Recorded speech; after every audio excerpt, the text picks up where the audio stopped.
I'm not going to go over all this. For those of you that are curious about the manifesto that we're working on, these are just some of the highlights of that.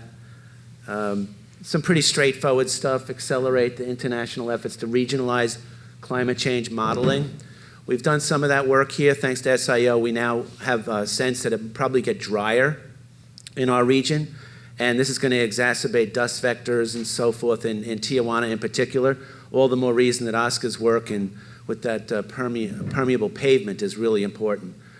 Improving science communication, creating the culture, ethos, and incentives for universities to co-design and carry out civically engaged research.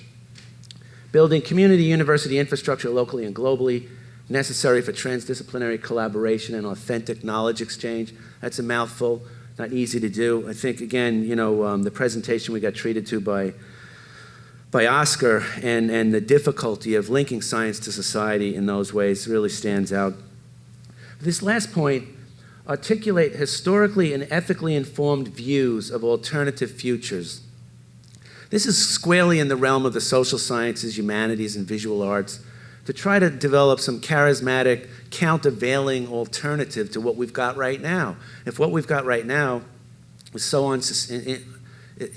so grossly unsustainable, well, what? What can we put out as a compelling framework, alternative framework? And I think each of the presenters have given some insights into that, a lot of it rolling around to this notion of localization. And so, we're playing around with this language, rooted community and so forth. I think David made clear when he kicked off the conference today that it's not so much a problem of running out of stuff. When the first concerns were done here about the limits to growth, it was that we're going to run out of oil or rare earth elements. It's really much more of a concern now about the degradation to ecosystems as sources and sinks for what we do. So the presentations that you heard today really kind of put meat on the bones of what a globally minded localization would look like. And it really speaks to the idea of enabling resilience. And I think Jennifer is really doing kind of amazing work in helping bring a metric into understanding the advantages of localization. I think, who was it, said that 40% of our emissions, David, I believe, said this, 40% of our emissions are associated with international trading of items that are embodied with carbon, and heavy like steel and so forth. 40%. Well, maybe we don't need to be doing that much international trade. Maybe we ought to start thinking of an inward-looking development that promotes a kind of regional food security, energy security, water security, around more of a consciousness around a rooted sense of what our ecosystems are. Having said that, we heard a presentation today too that if we were to be visited by extraterrestrials, they'd say, damn, why'd you locate your human communities in those places? So, but keep in mind, there's still a lot of growth and lots of opportunity to keep people where they are. Half the world is still rural through a rooted sort of philosophy of creating jobs locally. So just finally, this notion of reclaiming our community commons. I wish we had more time to talk about these examples in the real, what we're actually doing, but I want to turn it over to questions and answers and let Jerry maybe moderate this for us. Yeah, very light moderation. Here's the chair for you. Thank you.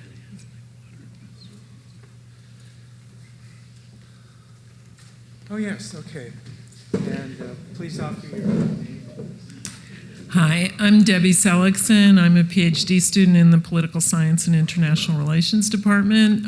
After many years working on climate policy, mostly in China and elsewhere in Asia. And I'm brand new to San Diego, and the thing that has astonished me the most is that there's a desalinization plant being built, which seems like an insane use of energy.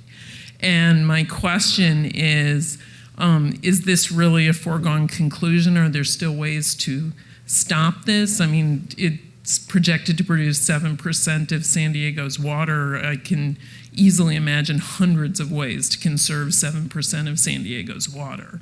And the other question is, beyond that, how to, in all this discussion of transport and housing and everything else that's so important, what about water and regional planning here to ensure that water is used effectively as the climate continues to dry, rather than turning to energy-intensive means like desalinization. Maybe somebody might know. If I could I might start a little bit. The policy of the San Diego County Water Authority, which is the supplier of all the water in San Diego, is to diversify because of the threats of global climate change and everything else, with the effects on the Rocky Mountain watershed. The lower Colorado River water may be diminished. We're already at or above our allocations. The Delta fixed, no one knows what happened, so there was a decision locally to diversify. Now, whether that was a wise decision or not, that's still debatable. But that's why that happened. It was a diversification issue. As far as water itself goes, one of the things in the climate mitigation adaptation plans, it actually shows that the per capita consumption in the assumptions they have actually rises from 2020 to 2035, which makes not a lot of sense. And the numbers, 116 gallons per person per day per capita, is quite a bit different from some of the other industrialized advanced countries, Australia, which is shooting for about an 85 gallon per day number. So yeah, there are some problems. I'd like to say Any something. suggestions on what we can all do about it and how to get involved? Let me just describe another process that is running in parallel. They're building a desalination plant in Rosarito Beach in Mexico that is going to supply that water to the U.S. The reason why they're building it there is less red tape, but also there's a power plant that has excess heat generating. And they're thinking that it's a way to save energy by using that excess heat to desalinate water. I don't know if that argument is really valid, but they convinced the governor that that was a great way to address the climate change. So a point about technology, the choice of whether to do a desalination plant is opportunity cost with whatever technology we choose, right? So if you could imagine you're in a house and you've got a broken water main and you're losing water, not enough water is coming out of your faucet. Well, you can like tap into more water to bring it in. That's what we've got. We've got a kind of leaky water system in the sense that there's profligate waste of the water. So why not invest in rainwater harvesting and other sort of low-hanging fruit that's about, working with the resource, working with the 11 inches of rainfall that we get, and then we can do that. So this is where we get back to the notion of, well, what's the larger narrative here? Because even today, some of the presentations we're talking about, this is the exponential growth curve of the energy, and we're going to have to meet that target. Well, maybe we need to bend that curve down and begin thinking about alternatives to what's creating the demand for this energy. Anyway. I was just going to mention, actually, there's a neat organization called the Water Footprint Network. I think they're based out of Denmark. I can't remember. But anyhow, they have some really interesting data with regard to, I'm kind of coming from the data side here, how to estimate true water footprints, depending on, source, method of use, consumption, et cetera. So there might be some interesting material in there as well that may help the issue that shed some insight into the issue that you raised. Martin Bunzel, Philosophy at Rutgers. I'd like to make two comments, one directed at Jennifer and one at Teddy, that have implicit questions in them at least. With regard to the oranges, God is really in the details on localism.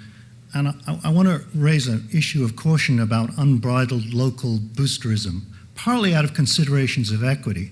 All other things being equal, there's a distribution of benefit to producing a product in Kenya that supports development in Kenya and in Solana Beach. Moreover, when it comes to certain things that are not heavy like oranges, like orchids, let's say, we have cases where the analysis shows that transportation is not the crucial thing. It's the energy input to grow it, if you have to do it in a greenhouse in Solana Beach, as opposed to being able to do it on the land in Kenya. And so I would urge a certain amount of caution on this, both with regard to the ethics or justice of distributing the benefits of economic growth and also the energy analysis.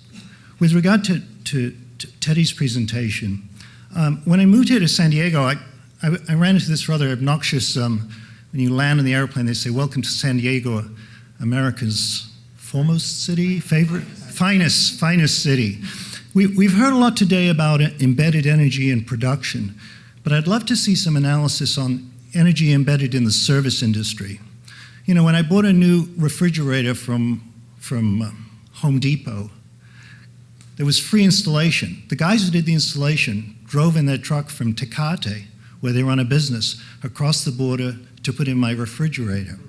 If you think about the embedded energy to do with the subsidy that I get from getting a free installation, that includes not only the quality of life, but the fact that they have to use dirty energy over there. And really, that energy is more attributable to me in San Diego than it is to them. So I'd like to see, if it's not being done already, an embedded energy and climate analysis, carbon analysis, that takes into account the distribution to do with the service industry as well as the industry to do with production. Thank you. Yeah, that's an interesting point because, you know, the tree map, that heat map that I had up on the screen there, I really didn't go into detail, but you're right, it's very important to take a look at all aspects of a particular sustainability footprint, whether you're looking at carbon or energy or water, and where is it, you know, is it coming from the raw materials, the raw material processing, is it the distribution, is it, you know, with regard to local sourcing, you're absolutely right. Does it make sense to source a particular crop that requires a lot of water from an arid area? You know, maybe not. So it is very important to look at the big picture, and I think, you know, again, that's the advantage of looking at the entire supply chain or value chain so that you do allow yourself to get that big picture. So you bring up a good point. Okay, Jen, Keith wants to say something? Just real quick. It's funny when you bring up an argument for localism that it could come across as boosterism. I mean, put this before your mind's eye, that right now the narrative for making our region healthy is one of, let's get lean and mean and more competitive through global export. So all the dollars and thinking in terms of dialing in on solving economic problems and jobs in the front, it's about being more competitive with other regions around the world through global export markets. So when you make an argument for localization, you don't do it in a way that's blinded to those realities. You're simply saying maybe some of our resources should be directed to more of an inward-looking development, where you're local sourcing jobs, where you're paying attention to food security given the vulnerabilities that are heading our way with food as, you know, we're on a food security tightrope globally. So we don't mean to come across as boosterism, because ultimately, obviously, any region cannot be an island on the land, and there's going to have to be federation of efforts across other regions. So it's not about just a parochial boosterism that's what I like about the supply chain management. You become more intelligent about what should be local, what should be global, and right now the main narrative, it's all out for globalizing, globalism. So anyway. Can I maybe add to that, because I'm also in defense of the local, but obviously cannot be misunderstood as just benefit in one scale. I think the major failure in much of our studies and research, regardless of whether it's science or visual culture and so on, has been the incapacity, the inability to really simultaneously fly and walk at the same time. I mean, the kind of interface that is necessary between the global and the local, as much as that has been part of our debate, is obviously, I haven't seen that many compelling cases that enables that kind of simultaneity of action. So many times when I see the explosion of urbanization in Dubai or Shanghai or many of these global capitals that were heralded as a center of development in the world, and I see that not one single example was given or produced about advancing our debate in terms of infrastructure, housing, and beyond. And when I see local neighborhoods, like the ones that maybe Oscar talked about, or when I looked at the nonprofit organization I'm trying to work with, and they are trying to really, truly deploy a very different idea of housing pro forma. What I'm trying to say is that a community will not be free in this case or gain that level of sustainability until a community itself is able to resolve its own housing and infrastructural needs in relationship to other forms of governance. And I think that relationship of top-down and bottom-up is important, because we otherwise perpetuate the pendulum of our suspicion of the local, or at times our dissatisfaction with the global as well. I think we need to intensify the debate without polarizing them, I think.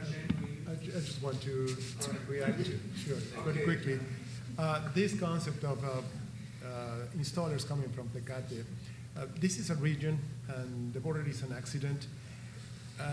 Every day, about 130,000 people cross the border to work here. Your nurses, your delivery persons, your mechanics come from Tijuana, and this is great savings for us. It's a lot cheaper to live in San Diego because of them.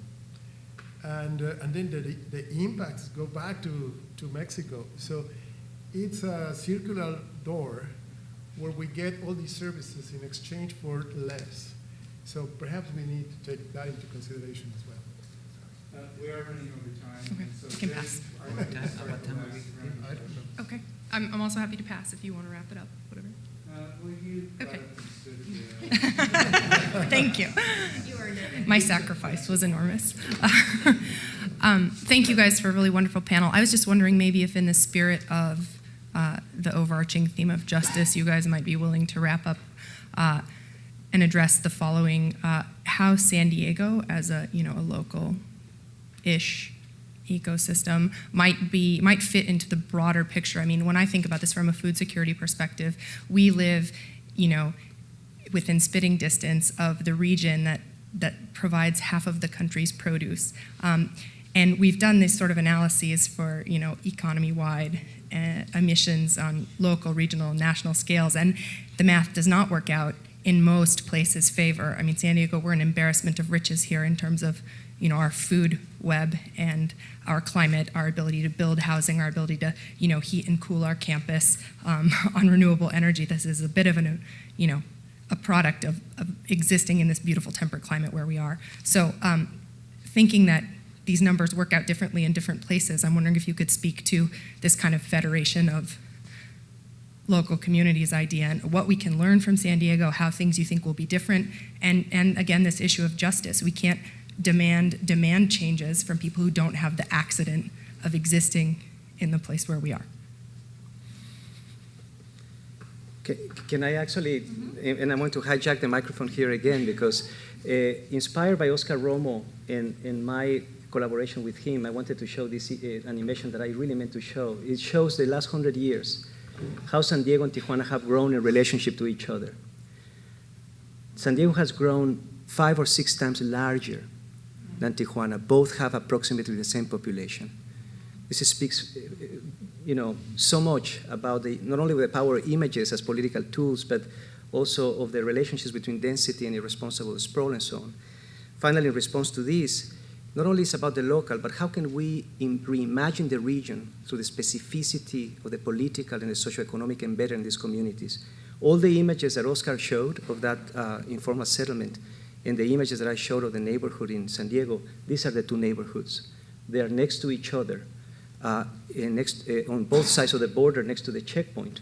The idea of reimagining the region through the specificity, again, of these conditions embedded in those communities, talk about this federation or this transference of knowledge or this collaboration that can happen between the 2 neighborhoods that become, in fact, laboratories to rethink policy.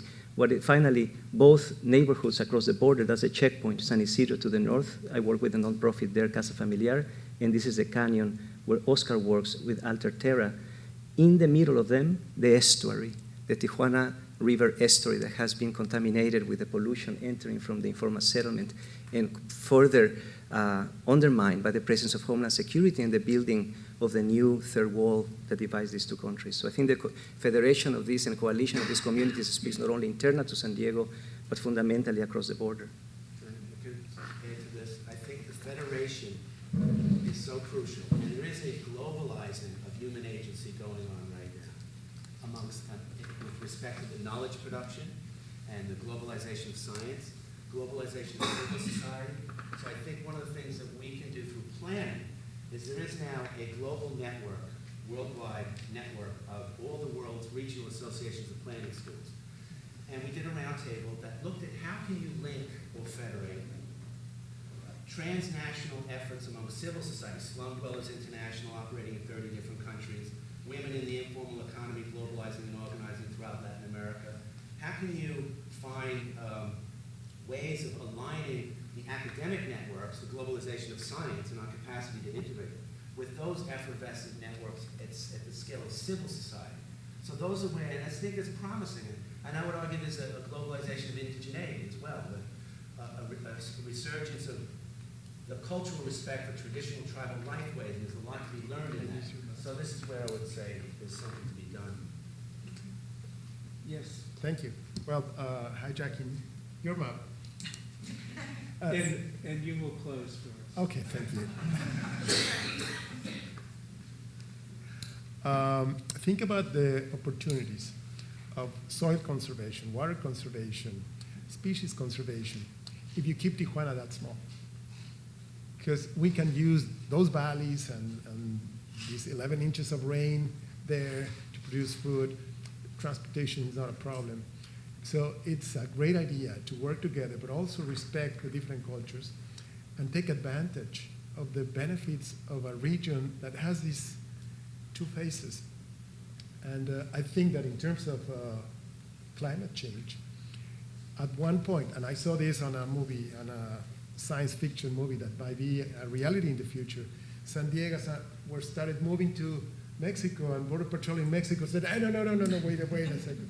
You're not coming to take our water, our resources, or our food.